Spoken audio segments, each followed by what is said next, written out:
Hi guys, so this is the second video I filmed today. I actually just finished filming a video that's probably not going to be edited very much. But this is the second video I filmed today, so that's why I'm wearing the exact same, probably going to wear the exact same get-up in probably another video.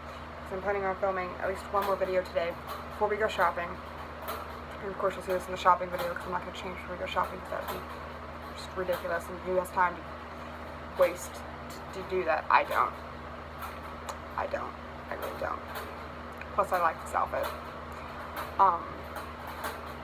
But anyway, so this is my week 1 of the Pagan YouTube challenge. I know that started back in January and it's the middle of October, so I'm kind of late jumping on the bandwagon, but that's okay. I'm just gonna do it now. So how did I find my path in paganism? Well, it started out with me when I was little. I was raised in a Christian family. I was raised in a Christian town, and even today, if you kind of come out of like not being Christian, it's kind of still like a shocking thing that like it just doesn't happen. But I'll go on that later. Well, I think it's next week. That is, are you out of the broom closet? And I'll touch more into that. But I grew up with religion in my life. Like, it was just a thing that she did. You believed in Jesus, you believed in God, you went to church, you did all that. My mom specifically didn't force me to go to church much as a child. I remember going a couple of I remember mostly going with my dad. Like, my dad forced me to go to church. Him and his family went to church. When I went over there on the weekend, on every other weekend, I went to church. But other than that, my mom didn't really force me to go to church. The only time I really remember going to church with my mom was in middle school, when you got like points deducted from your grade if you didn't go to church. I went to a Lutheran school, so of course they, checked your church attendance record because it was important to them. But in middle school, I really started to question just my belief in Christianity as a whole, like, and my belief in religion. I think I knew deep down that I was always going to have religion, and I was always going to need that. But I didn't think it was necessarily going to be Christianity. And I started looking, and it was during the big Harry Potter's witchcraft phase. Because if you're about my age, or young, or older, or a little bit younger, I think my girlfriend can even still remember the Harry Potter's witchcraft stuff, like in the media and all of that, and she's 3 years younger than me. And it was a big deal. Like, I was really upset a lot of the time because I got told quite frequently that I was going to hell, or I was wrong, or I was stupid, or I was whatever, from like the pastor of the Lutheran church Lutheran school I went to, pastor of that church, because I liked Harry Potter. I believed to an extent in like new agey stuff like reincarnation, looking after nature, like karma, stuff like that. Like, I know individually those things are parts of other religions, but at the time he classified it as new agey things. I know Buddhism and Hinduism, because I think karma's Buddhist. No, I think the Eastern philosophy. Those two are. I'm not gonna specifically say that because I don't want to be wrong, because that would be terrible and it would bug the crap out of me. But the new agey things, as he called it. And the fact that I didn't really mind if you were a vegetarian, if you didn't want to eat meat type of thing, the new agey stuff. Like, I didn't care for the most part. Like, I believed in karma. My mom raised me with a belief in karma, not necessarily the golden rule.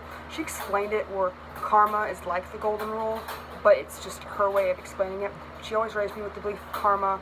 I started believing reincarnation around that time, because that's kind of when I was introduced to it, and I'm like, that makes a lot more sense than the concept of heaven and hell. I was raised with the belief to take care of the environment and take care of nature and take care of all of that from my mother and my father, because my dad was a hunter and he was very big to nature conservation, or at least obeying the laws that the government set for that particular thing, because it helped instead of hindered, and did all of that. My mom just taught me to take care of the planet because it was dying, and she was kind of halfway a hippie in like the 80s. Not really halfway a hippie. She wasn't really like she wasn't like a hippie, but she was like, take care of the environment, but she went to school in like the 80s and the early 90s, so, yeah, well, she graduated college in 1990, but whatever. And I just pretty much always had that belief, and I was constantly belittled and like told I was going to hell and told I was wrong and told I just didn't understand. And I got tired of that. So I went and I educated myself. I was like, well, why are these people telling me all of these things are wrong? And why are they telling me they're satanic? And why are they telling me that they're against God? And why are they doing all of this? Because I got tired of it. I just got plain tired of it. So I did. I went and I looked and I typed in what is modern day, or like it was like, what is modern day witchcraft, something to that effect. And I came across this website that I think was called Teen Witch. I'm not entirely sure. It's been like 12 years since this happened, so I'm sorry, my memory's not the best. And I just remember looking and thinking, like, none of this stuff has anything to do really with, like, Harry Potter or, like, Satanism or, like, any of that stuff. Like, I even typed in what is Satanism, and I'm like, this is intense. Just saying. It's intense. It's intense. Like, me, it's intense. Like, my mom is one of the most open-minded people I know with anything, with, like, talking about any topic. I can't talk about, like, Satanism with her, and I've researched Satanism a little bit, and it's intense, and she won't even talk about it. She's like, that's evil. Don't mention that to me. It wasn't a lot of research. It was maybe, like, a day and a half, or maybe a couple hours research on Satanism in, like, high school, but that's about it. And then I kind of halfway played off for, like, a month or two that, you know, like, once I realized what witchcraft was and all that stuff, and I'm like, there's an open-mindedness for, like, the deities and stuff, so I could still be Christian and practice witchcraft, because the main commandment is thou shalt not have any God, thou shalt not have any other gods before me. And I'm like, well, if I'm using God as my deity in witchcraft, it can't be wrong, because I'm not having any other gods before God and before Jesus. And if you look at the Bible, all these key figures are practicing some form of witchcraft with miracles. That's some form of magic. And that's essentially what you do when you practice witchcraft. You should perform magic. And I'm probably going to get hate for that, but that's what they are. Explain it another way, please, I would welcome that.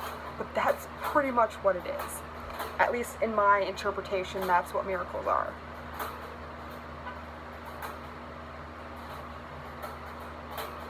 Just saying. But anyway, like I said, sorry if that offended anybody. That's just my take on it. And then, so I did that for like a month and a half. It wasn't that long, and I just went back to being just plain old Christian, just dealing with the crap. I'm like, I have like another year of this. I can fail confirmation next year, and they won't ask me to get confirmed. And I did that. I purposefully failed religion, and I got an F+. I kid you not. I got an F+ in religion. I don't even, it goes D minus F. There's not even E. It just skips to F for failure. And I got an F+ because I asked my homeroom teacher this. I was like, why did I get an F+? He was like, because we don't believe in failing people in religion. And I'm like, but I failed religion. I did it on purpose. I purposefully failed religion so I couldn't get confirmed. Because if you got a D-, they made you get confirmed, and I wasn't being Lutheran. I wasn't doing it. Like, I paid attention, and I studied. I just didn't give a crap. It was the beginning of my rebellious years, I guess you could say. Not really. But, yeah, so I purposely failed religion. I got an F+. I don't get how that works. Please explain that to me, people. Please. If you know anything about grading and why there's an F+, I don't know, because I don't know. Apparently that wasn't failing me. I thought I had the door making noise, and that'd be really awkward. Anyway. So, and in high school I did a whole bunch of, like, religious soul searching to figure out, you know, what religion am I? Because I'm like, I'm in high school, I should probably start to figure out what religion I am. Because I know I have a religion, I know I have a belief in God, I know I have all of this, but I'm not really sure what religion my personal life kind of falls into. And so I did some researching. I researched a whole bunch, like the big popular ones like Judaism, Islam, Christianity, to an extent, Scientology, Buddhism, Hinduism, I spent like a day, maybe a couple hours researching Satanism again when I was like, this is too intense, and that is not it. That is not it. I like all the black, but that is not for me. Scientology is about the same way. I was like, no. I had a friend who was Seventh-day Adventist for a minute, and I actually have the I think it's the Great Compromise, where it's basically their belief system in a book, and I have it on audio CD too somewhere. And I want to finish reading it because I started reading it, and it was actually pretty interesting. So that was fun. But yeah, and then my senior year of high school is when I really started to be like, okay, it's probably more like paganism, Wicca, witchcraft, because it basically encompassed all of the things that I believed personally inside. And that's how I decided that it was, I think back then it was Wicca, like it was eclectic Wicca back then. I'm not entirely sure what I labeled myself as back then. But now it's more like modern day solitary eclectic pagan or solitary eclectic witch more than Wiccan, because I don't really have any desire to be in like a Wiccan coven or like get initiated, so I can't really call myself Wiccan. I used to not feel that way, but I kind of feel that way now, so I just consider myself a solitary eclectic practitioner for the most part. I don't really have a set tradition I follow, and now I'm just kind of just slowly starting to do my thing. During those like 6 years that I was kind of halfway absent, after I know when I was that 2010, my senior year, my freshman year of college, I was really big into like doing YouTube and making videos about it, and I did, and I was really into my practice and really into my faith and all of this, and then it just kind of slowly spiraled to where I got to the point again to where people were telling me that I couldn't do it and I couldn't be my religion until it was convenient for the other person I was with to be in my religion. That was the only time. Otherwise I had to pretend to be Christian, and I don't want to do that. Luckily now I'm at a point in my life where my partner is really agnostic, and she really doesn't care. She's like, oh well, whatever, there's something there, I think. I don't know, I don't really care. That's kind of the face she makes too. But now I'm at a point again to where I can really start buckling down and start redoing my faith, and just kind of not redoing it, but like recollecting it and re-put it back into practice.